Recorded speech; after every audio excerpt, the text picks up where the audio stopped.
지방의회 의원들의 해외 연수가 해마다 논란이 되고 있습니다. 요즘에도 다시 얘기가 나오고 있는데요. 외유성 여부뿐만 아니라 또 다른 얘기들도 있습니다. 하지만 해외로 나가는 의원들은 좀처럼 줄지 않고 있습니다. 오늘은 지방의원 해외 연수 문제에 대해서 자세히 들어보겠습니다. 이 자리에는 윤민섭 춘천시 의원 그리고 정정화 강원대학교 공공행정학과 교수 두 분 함께하겠습니다. 어서 오십시오. 네, 반갑습니다. 네. 자, 해마다 논란이 되고 있지만 지금도 이 해외 연수와 출장이 진행 중입니다. 이 해외 연수나 출장의 현황이 어떻게 됩니까? 뭐 예산 규모라든가 이런 것들 좀 자세히 알고 일단 싶습니다. 올해 기준으로만 좀 말씀드리게 되면요. 강원도에 이제 도의회까지 포함해서 19개 의회 중에서 예. 한 11곳들은 이미 다녀왔거나 이제 갈 계획이 있는 곳이고요. 네. 9곳은 아직까지 뭐 가지도 않았고 계획이 없는 뭐 이런 상황이라고 보시면 될 것 같고요. 네. 그리고 다녀온 장소를 보게 돼도 굉장히 좀 다양합니다. 그러니까 일본이 가장 많이 좀 간 걸로 보여지고요. 네. 왜냐하면 이제 예산이 갈 수 있는 예산이나 이런 걸 봤을 때 이제 가장 편하게 좀 많이 가시는 것 같아요. 그리고 이제 뭐 미주, 유럽, 중국 등 이제 좀 이렇게 다양하게 있고요. 아무래도 이제 예산 쪽이 이제 관심이 많으실 것 같은데 예산은 이제 모든 의회가 그렇듯이 이 예산을 그냥 뭐 어떤 계획이 있어서 짜는 게 아니라 그냥 편성을 해놓고 목적지를 정하는 좀 이런 좀 모순적인 부분들이 있는데 심지어 이제 코로나 때도 예산을 세웠었고요. 그리고 뭐 연수 이제 규모별로는 이제 뭐 2배 이상 차이 나는 부분들도 좀 있고요. 네. 그래서 이제 우선 이제 의원 1인당 이렇게 산출을 해봤거든요. 도의회 같은 경우에는 평균 이제 330만 원 정도 되고요. 춘천이나 강릉 같은 경우는 이제 400만 원 정도 되고요. 의원 1인당. 그리고 원주는 이제 380만 원 정도 되는데 이게 이제 지자체 의회별로 굉장히 차이 많이 납니다. 속초 같은 경우는 250만 원으로 가장 작고요. 그리고 정선 같은 경우에는 570만 원까지도 돼요. 그러니까 굉장히 예산 규모도 큰데 평균적으로 따져봤을 때 의원 1인당 한 420만 원 정도 예산이 있다. 이런 부분들이 있고 올해 같은 경우에는 좀 특징이 상반기 때 이제 탄핵이나 뭐 이제 대선 이런 것들이 있어가지고 의원들이 해외 연수를 많이 못 가가지고 후반기 때 이렇게 좀 많이 가는 그런 경향을 좀 보이고 있습니다. 예. 교수님께서는 이 해외 출장이나 그 연수 이 현황에 대해서 어떻게 파악하고 계십니까? 물론 이제 우리가 흔히 논란이 되고 있는 뭐 외유성도 있지만 뭐 꼭 필요한 그 해외 출장 연수 있죠. 뭐 지난 7월인가요? 도의회 국제교류협회에서 몽골 다녀왔죠. 네. 몽골과의 그 교류 협력 차원에서 다녀오는 게 있고요. 또 우리가 좀 큰 규모로 갔다 보면 자료를 보니까 그 지난해 1월에는 그 시군의회 의장단 12명하고 직원들 합쳐서 한 30명 정도가 뭐 좀 다녀온 적도 있고요. 예산 규모가 공개는 안 됐는데 된 것 중에서 2022년도 12월인가요? 도의회 경제사회위원회에서 그때 어디를 다녀왔나요? 핀란드, 에스토니아? 네. 여기 한 다녀오는데 이 예산이 공개가 되는데 한 660만 원 정도 되네요. 그래서 이런 방금 의원님 말씀하신 것처럼 그 지방 의원들의 해외 이 출장 연수가 문제가 되니까 행안부에서 최근에 권고 지침을 내려서 해외 그 출장에 대한 그 사전 정보 공개를 하라. 그래서 뭐 출국 45일 전에는 출장 계획서를 내고 그리고 한 10일 정도 공람해서 주민들이 보고 이게 제대로 된 출장인가 이렇게 할 수 있는 뭐 그런 제도적인 보완 장치를 좀 마련했는데 여전히 시군 도의회도 이렇게 감시하는 시민단체들이 많지만 시군의회 같은 경우에는 아직 이런 예산 집행 내역에 대한 공개가 조금 투명성이 좀 떨어지지 않나 이런 지적이 나오고 있는 것 같습니다. 예. 맞습니다. 저도 이제 이 자료 좀 찾아보려고 시군의회, 특히나 이제 군단의회를 좀 많이 찾아봤는데요. 이게 기본적으로 가기 전이나 후에 홈페이지에 공개가 좀 됐어야 되는데 이 공개가 안 된 의회들도 아직 상당히 많이 있던 부분들이 있었고요. 그리고 이제 전화를 해서 물어봤을 때도 이거 공개를 굉장히 좀 꺼려하고 부담스러워하는 뭐 그런 부분들이 좀 남아 있어가지고 이런 부분들 때문에 또 오히려 시민들의 이제 불신 뭐 이런 게 좀 더 높아지고 있지 않나 좀 이런 생각도 많이 들었습니다. 예. 네. 이 해외 방문의 지금 이제 목적에 대한 부분도 있지만 지금 국민권익위원회의 그 뭐 경찰 수사 의뢰라든가 의회 감사 전수조사 이런 것들을 보면 다른 문제가 좀 있는 것 같은데 이 부분은 어떻게 보십니까? 지난해 12월이죠. 아마 국민권익위원회에서 2022년부터 24년까지 최근 3년 동안 전수조사를 했습니다. 그 226개하고 광역까지 합쳐서 예. 243개의 지방의회 의원들의 그 해외 연수 실태를 좀 보니까 15건이 갔는데 그중에서 44%에 달하는 405건이 항공권을 조작했다든가 뭐 이런 형태로 뭐 예산 부정하게 집행된 게 한 18억 정도 나왔고요. 또 체재비를 부당하게 한 것도 한 8억 해서 당시 총 아마 지출 예산이 355억이었던가요?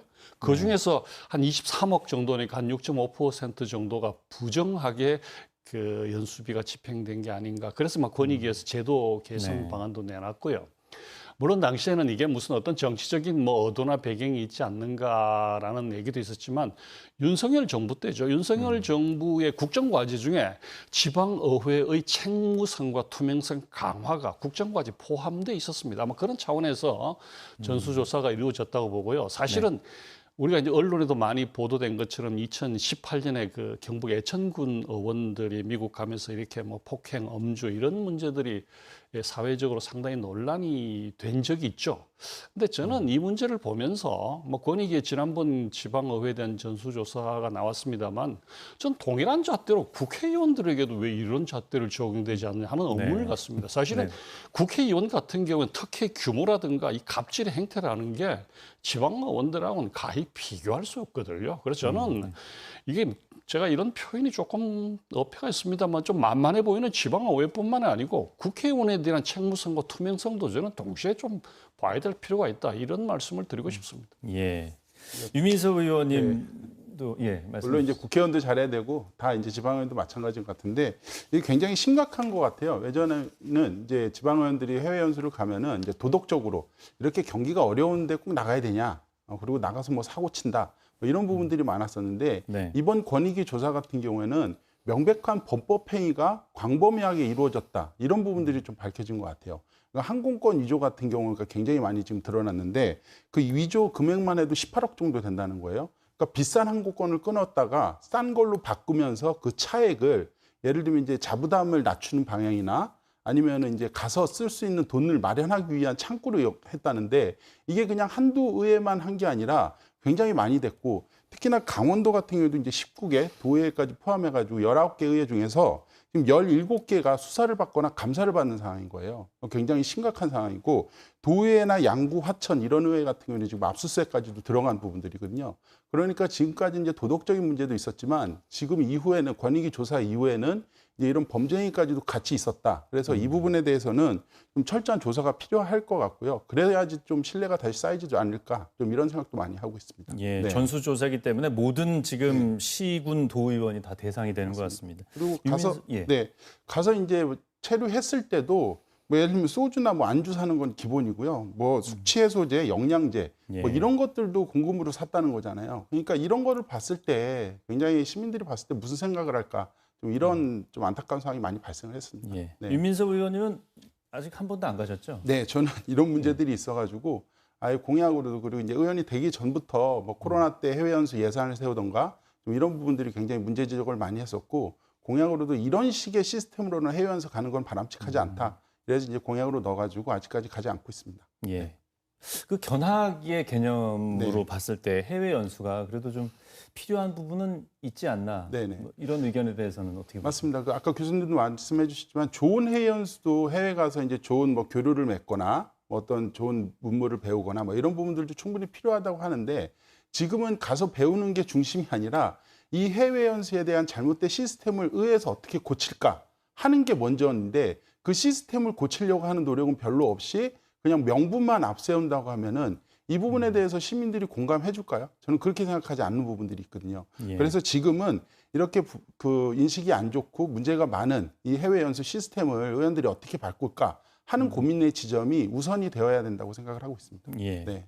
교수님께서도 이 해외 연수의 필요성 그리고 투명성을 개선시키는데 어떤 부분의 노력이 필요하다고 보십니까? 물론 말씀하신 그런 비리, 부당 예산 집행 이런 것들은 뭐 우리가 엄정하게 감시하고 비판하고 그 시민들이 견제를 해야 되는 게 타당하다고 봅니다. 근데 저는 연수의 필요성에 대해서 물으신다면 이렇게 막 답변 드리고 싶어요. 백문이 불여일견이라는 말이 있습니다. 사실은 우리가 해외를 가서 직접 보고 관찰하고 해야 될 게 있거든요. 이런 측면에서 사실은 저는 뭐 대면 조사라든가 현장 조사라든가 이런 거 지난번에 뭐 몽골 우리 저 도의에서 다녀온 같은 그런 교류라든가 이런 건 당연히 권장해야 되고요. 다만 이게 부정한 이런 문제에 대해서는 감시할 수 있는 네크들은 좀 더 필요하지 않나. 하지만 좀 더 우리가 좀 더 넓은 시각에서 보면 사실 공부만 하고 지낼 수 없잖아요. 공부하다 잠깐 쉴 수도 있는데 문제는 아까 말씀하신 것처럼 놀기만 목적으로 가는 경우 이런 경우가 많아서 좀 지탄을 받고 있지 않나 이렇게 보여집니다. 예. 그래서 아예 초반에 그런 목적이 분명하게 있고 어딜 갈 거고 몇 박을 묵을 거고 비용은 얼마나 들고 이런 다음에 이제 예산을 세우면 되는데 지금 시스템은 예산부터 뭐 예를 들면 400만 원을 딱 정해놓고 그 다음에 어디 갈지를 생각을 하는 거예요. 그것도 매년 예산을 세워요.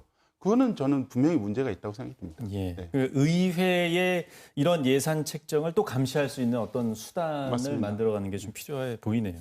예, 오늘 말씀 여기까지 듣겠습니다. 고맙습니다. 감사합니다.